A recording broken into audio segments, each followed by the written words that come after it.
Hello everyone, this is Rich Cespedes. I wanted to upload the video, talk about another topic of spirituality and our reality, basically what it is in a nutshell. I've spoken about how that our sexual desires and our sexual attractions are not our own. We do not own them. They're basically just temporary states of existence, allowing us to learn about ourselves. It's like a roller coaster ride. You're just on a ride, basically.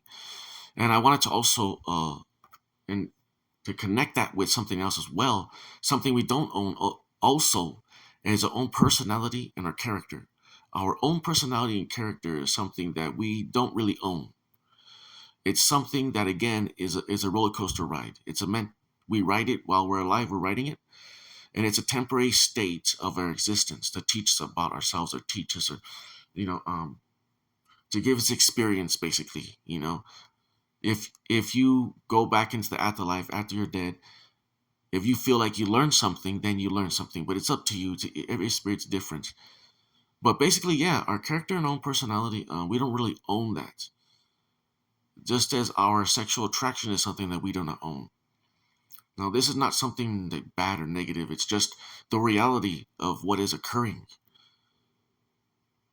And I know that a lot of people get disappointed when they hear these things that I talk about. Maybe some people will, maybe they won't. But the truth of the matter is that we do not own this experience that we're going through. It's tangible to a degree, and at the same time, it's not. It's fleeting. Every life we live is a fleeting moment. That's why you have to live every moment to the fullest. But everything that we're doing here is nothing more than an experience, um, and just to witness different things and be a part of different situations and scenarios. And those types of things are not bad. Your personality, your attitude, your character, all those things are basically interwoven with our sexuality, our sexual attraction. Just to kind of add some detail and depth to what's really happening. Um, our brain, just to kind of describe it, our brain has separate sections that function on their own, but at the same time, it's one complete mass. The occipital lobe is closely connected to the thalamus, and the thalamus is connected to occipital lobe because they're both separate sections that do different work to help us exist in our life. They do different functions, but since they're connected, they're basically one whole functioning mass. And basically, what I'm trying to say is that our sexuality is within our brains as well, spiritually too. But since our sex drive and our attraction and our character and personality, those things are separate things in the mind and the psyche and in the brain. Our primitive drive, our desires, the basic instincts, all those things are separate functional things, but since they're all interfused within the brain and the glands and everything, the hormones, they're basically one functioning mass.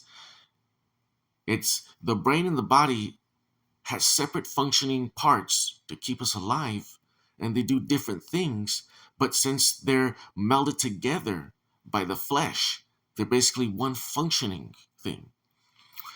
And so it's all basically an experience to teach us about um, just what it is to be human, because in the afterlife, there's nothing like this. Nothing like this. So the spirits want to come and live, and they want to witness different things.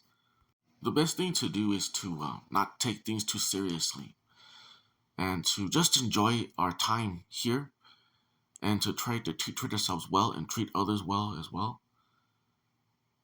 And just go along for the ride. Just go with the flow. You know, people may get upset with the things I say to them, but why would they get upset? When it's like I'm telling them the sky is blue and dirt is dry. I'm telling them the truth. And the afterlife, they know this. They're working behind the scenes. They understand that there's, for example, the pulley systems to make the ghosts go fly in the air, and the trap doors where the good guy, the bad guy jumps out of nowhere when the lights turn off to jump behind and give you a scare or something like that. Those are the things is that yeah, our personality and our character is not something that is really us. Our spirits, they can carry those personalities and characters. They can learn and they can adapt them while they're there in the afterlife. They can hone them and express their previous personality and character there.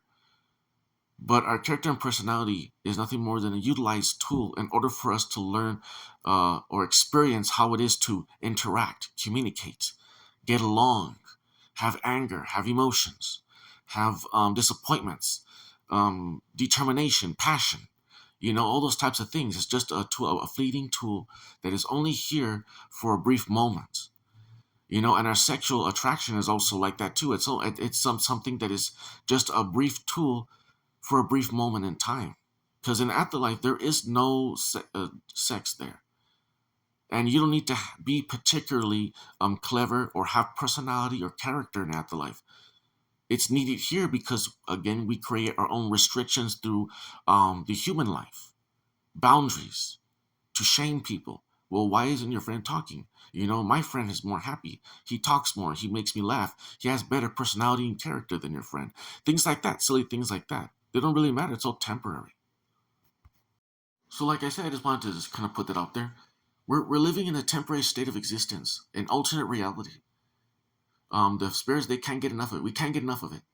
But the best thing to do is just to live your life, go with the flow, trying to cause me trouble and yourself. And that's it. Just want to give you guys this information. Take care.